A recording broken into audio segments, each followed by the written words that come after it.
오늘 우리에게 주시는 하나님 말씀은 욥기 42장 10절로 17절까지의 말씀입니다. 구약성경 804쪽쯤에 있습니다. 욥기 42장 10절로 17절까지의 말씀을 우리 함께 읽도록 하겠습니다. 욥기 42장 10절로 17절까지의 말씀입니다. 함께 읽습니다. 욥이 그의 친구들을 위하여 기도할 때 여호와께서 욥의 공경을 돌이키시고 여호와께서 욥에게 이전 모든 소유보다 갑절이나 주신지라. 이에 그의 모든 형제와 자매와 이전에 알던 이들이 다 와서 그의 집에서 그와 함께 음식을 먹고 여호와께서 그에게 내리신 모든 재앙에 관하여 그를 위하여 슬퍼하며 위로하고 각각 캐시타 하나씩과 금고리 하나씩을 주었더라. 여호와께서 욥의 말년에 욥에게 처음보다 더 복을 주시니 그가 양만 4천과 낙타 6천과 소 1,000겨리와 암나귀 1,000을 두었고 또 아들 7과 딸 3을 두었으며 그가 첫째 딸은 여미마라 이름하였고 둘째 딸은 그시아라 이름하였고 셋째 딸은 게렌합북이라 이름하였으니 모든 땅에서 욥의 딸들처럼 아리따운 여자가 없었더라. 그들의 아버지가 그들에게 그들의 오라비들처럼 기업을 주었더라. 그 후에 욥이 140년을 살며 아들과 손자 4대를 보았고 욥이 늙어 나이가 차서 죽었더라. 아멘. 할렐루야. 저는 오늘 욥기 42장 말씀을 중심으로 인내의 결과라는 말씀의 제목을 가지고 말씀을 전하도록 하겠습니다. 오늘 본문 욥기 42장은 욥의 고난의 이제 마지막 이야기를 담고 있습니다. 온전하고 정직하고 하나님을 경외하고 악을 가까이 하지 않았던 욥에게 어마어마한 고난이 이제 찾아오게 되었습니다. 이 고통스러운 질병의 문제, 그리고 누군가에게도 호소할 수 없는 이 가족의 문제, 사람의 자존감을 낮추는 이 경제의 문제, 그리고 삶을 낙담시키는 이 관계의 문제가 이 단 한순간에 이제 쏟아지게 된 것입니다. 어떻게 보면 이 욥이 겪었던 이 고난의 이 문제들은 사실 우리 사람이 이 땅에 살아가면서 겪을 수 있는 아주 치명적인 문제들을 아마도 욥이 다 겪지 않았나 이제 그런 생각이 이제 들게 되는 것입니다. 그러나 이 참으로 대단한 것은 이런 어마어마한 고난 속에서도 욥은 이 하나님에 대한 이 신앙을 결코 잃지 않았다라는 것입니다. 그는 흔들렸습니다. 그러나 하나님에 대한 신뢰를 이제 버리지 않았다라는 것입니다. 이 사단 앞에서 했던 욥에 대한 이 하나님의 평가, 그는 하나님을 사랑하는 사람이고 그리고 악을 멀리하는 사람이란 이 평가가 이제 틀리지 않았다는 거죠. 그리고 얼마의 시간이 지나고 이 고난의 시간이 지나자 결국 하나님께서는 폭풍우 가운데 나타나셨고 그리고 욥에게 말씀하시고 그리고 모든 문제를 이제 해결해 주셨다는 것입니다. 이에 대해서 오늘 본문은 이제 이렇게 정리를 합니다. 42장 10절에 보시면 욥이 그의 친구들을 위하여 기도할 때 여호와께서 욥의 공경을 돌이키시고 여호와께서 욥에게 이전 모든 소유보다 갑절이나 주신지라. 하나님께서는 욥의 모든 이 공경을 돌이키게 해주셨습니다. 그리고 모든 관계를 회복하셨고 욥이 이전에 가지고 있던 소유도 갑절이나 즉 2배나 되도록 하신 것이죠. 욥기 1장에서 처음에 이 욥의 재산에 대해서 소개하는 부분이 있거든요. 근데 이 부분과 욥기 42장과 비교했을 때 정확하게 이 2배를 이제 갖게 되는 거죠. 그리고 가정에도 복을 주셨는데 이 자녀들은 1장과 비교했을 때 완전히 똑같이 이제 복을 주십니다. 7남 3녀를 주셨는데 42장에서도 7남 3녀를 주셨다. 특별히 추가되는 건 뭐냐면 욥의 딸들에 대해서 소개를 하는데 욥의 딸들이 이제 어마어마하게 아름다운 여인이었다, 아리따운 여인이었다 이렇게 표현을 하는 거죠. 결국 이 모든 것을 회복한 욥은 이 고난 이후에 140년의 시간을 더 살게 되고 결국 죽게 되었다라는 것이 오늘 본문의 이야기입니다. 욥기서를 마무리하면서 이 욥기서 전체적으로 저는 두 가지를 우리에게 이야기한다라고 생각합니다. 그래서 두 가지에 대해서 말씀을 전하도록 하겠습니다. 이 첫 번째로 인간의 이성으로는 하나님의 뜻과 생각을 도저히 이해할 수 없으며 쫓아갈 수 없음을 인정해야 한다라는 것입니다. 이 성경 전체적으로 보아도 이 욥기서의 가치가 저는 어마어마하다라고 생각을 합니다. 왜냐하면 욥기서는 다른 이 구약 성경의 이 기존의 이제 구약 성서와는 또 다른 이 고난의 문제에 대해서 이 관점을 제공하고 있기 때문이라는 거죠.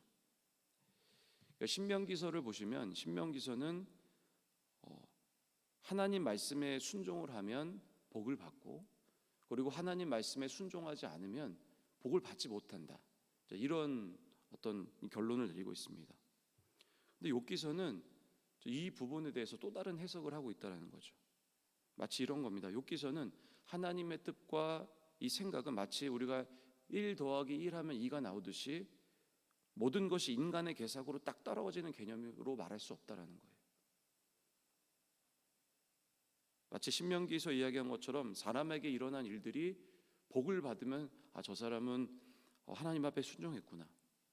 저 사람이 삶이 풀리지 않으면 저 사람은 하나님 앞에 불순종하는 사람이구나, 이렇게 이야기할 수 없다라는 거예요. 정리하면 하나님의 생각과 뜻, 즉 우리를 향한 계획이 단순하게 딱 떨어지는 공식처럼 이야기할 수 없다라는 것입니다. 욥기서에 보시면 하나님과 이 사단의 대화를 기록하거든요. 이것은 사람이 하나님 나라에, 이 땅에 영적인 세계라는 것이 존재하는구나, 이전에 사람이 생각할 수 없었던, 상상할 수 없었던 이런 것들을 제공하면서 하나님의 생각과 하나님의 계획과 하나님의 사역을 인간이 상상할 수 없는 것이구나 라는 그런 이야기를 함께 던지고 있다는 것입니다. 제가 전에 이 욥기서 38장과 41장을 정말 수십 번을 읽은 적이 있습니다. 정말 열심히 읽었습니다. 왜 그랬냐면 이 네 장이 무엇을 이야기하냐면 하나님께서 욥에게 이 고난에 대해서, 너가 지금 겪은 고난에 대한 이야기에 대한 답변을 해주시거든요. 그러다 보니까 저는 제 삶에 있었던 고난의 문제, 어떤 인간이 겪는 고난의 문제에 대한 답을 이 38장과 41장을 보면 찾을 수 있을 거라고 생각했어요. 그래서 열심히 38장과 41장을 계속적으로 읽었습니다. 만약에 내가 이 사실을 깨닫게 된다면 내가 지금까지 살아오면서 겪었던 고난의 문제, 그리고 내가 섬기는 이 성도님들이 겪는 고난의 문제, 그리고 내 주위의 지인들이 겪고 있는 이 고난의 문제에 대한 답을 내가 알게 되고, 그리고 누군가에게 말해줄 수 있겠다라는 그런 생각이 들어서 정말 열심히 읽었습니다. 그런데 제가 38장과 41장을 읽으면서 알게 된 것은 없습니다. 아무리 찾아도 하나님께서 욥에게 너가 이런 이유 때문에 너는 고난을 겪은 거야 라고 이야기하는 게 없는 거예요. 오직 이런 답변이었습니다. 38장 2절과 4절을 보시면 무지한 말로 생각을 어둡게 하는 자가 누구냐? 너는 대장부처럼 허리를 묶고 내가 내게 묻는 것을 대답할지니라. 내가 땅에 기초를 놓을 때 내가 어디 있었느냐? 내가 깨달아 알았거든 말할지니라. 하나님께서 욥이 고난을 겪고 나서 그에 대한 답변을 듣고 싶었는데 하나님은 이런 얘기를 하시는 거예요. 욥에게 피조물인 사람이 어떻게 조물주인 하나님의 생각을 다 이해할 수 있겠느냐? 그러니까 이해할 수 없다라는 거예요. 빛이신 하나님을 어둠이 이해할 수 없고 무한하신 하나님을 유한한 인간이 이해할 수 없다라는 거예요. 우리의 이성으로는 우리 삶에 일어난 모든 문제를 마치 계산으로 딱 떨어지듯이 우리의 인생의 문제를 이야기할 수 없다라는 거죠. 그러나 제시하는 게 있는데 무엇이냐면 그저 우리의 인생의 모든 문제는 하나님을 만나면 해결이 된다는 겁니다. 그리고 이해할 수 있다는 거예요. 그래서 욥이 폭풍우 가운데 만났던 이 하나님, 그 만난 하나님을 통해서 이 욥은 모든 문제를 해결하게 되죠. 이해할 수 없더라도. 42장 5절과 6절에 보면 내가 주께 대하여 귀로 듣기만 하였사오나 이제는 눈으로 주를 배움나이다. 그러므로 내가 스스로 거두어 드리고 띠끌과 제 가운데에서 회개하나이다. 그러니까 모든 문제가 다 정리가 된 거예요. 인간의 몸으로는 이해할 수 없었고 인간의 이성으로는 이해할 수 없었지만 하나님을 만나고 나니까 이제 이해가 되기 시작하고 이제 하나님에 대해서 불평하지 않기 시작했다라는 거죠. 사랑하는 성도님들, 이 욥기서에서 이야기하는 것처럼 우리의 인생의 문제를 두고서 어떻게 딱 수학 공식처럼 답을 줄 수 없다라고 생각합니다. 그러니까 정리할 수 없는 거죠. 우리로는 이해할 수 없는 거죠. 왜 그러냐? 우리의 유한한 이 한계성 때문에 그렇습니다. 그러므로 우리가 이 땅에 살아가면서 우리가 해야 할 일은 한 가지라고 생각합니다. 그것은 뭐냐? 하나님을 믿는 거예요.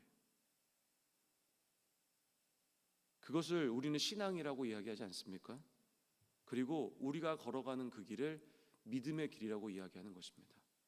우리 사랑하는 성도님들, 때로는 우리 인생에 어떤 문제가 딱 발생되었을 때 이게 도대체 뭔가 도저히 이해가 안 돼. 하나님은 도대체 어떤 생각을 가지고 계신 건가? 하나님은 살아 계시는가?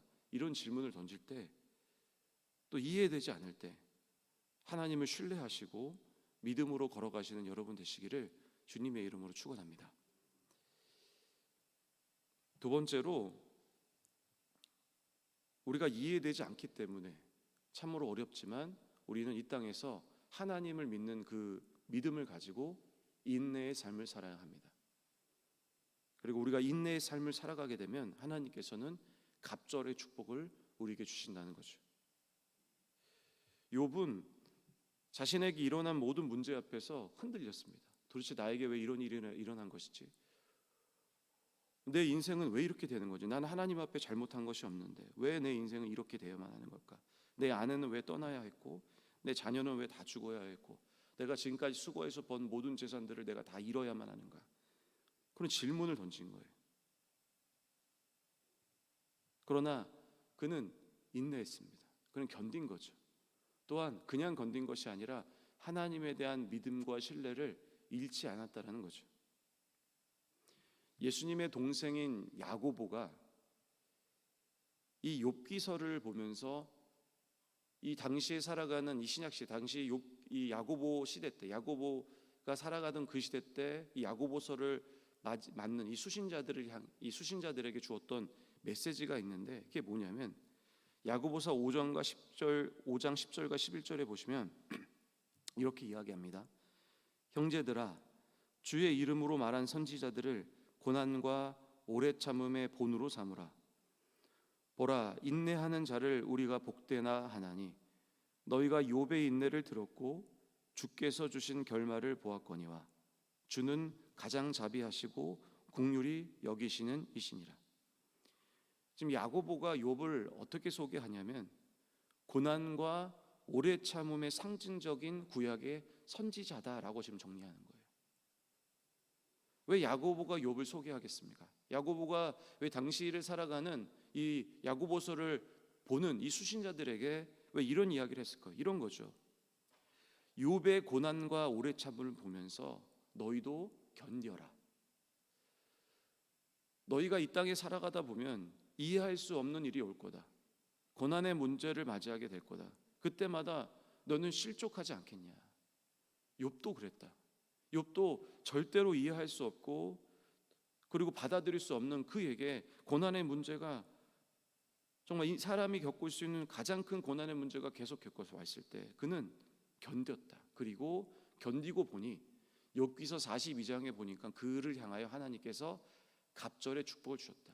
재산도 늘리셨고 관계도 해결하셨고 가정의 문제도 해결하셨다. 그러니 너희도 인내로서 너희가 견딘다면 하나님께서 너희에게 축복을 줄 거다. 그러므로 견뎌라. 하나님께서는 우리가 이 땅에 인내로서 우리의 믿음을 지키고 살아갈 때 이 땅에서 혹은 하나님 나라에서 반드시 갑절의 축복을 주신 하나님인 줄 믿습니다. 그러므로 우리는 이 욥기를 보면서 견뎌야만 하는 것입니다.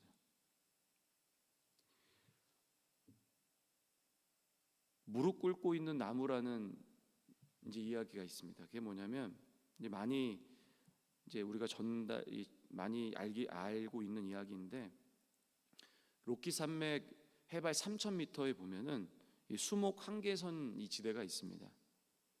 근데 이 지대의 나무들은 너무 바람이 세게 불다 보니까 이 모든 나무들이 한결같이 마치 사람이 무릎을 꿇고 있는 모양으로 이렇게 서 있는 거예요.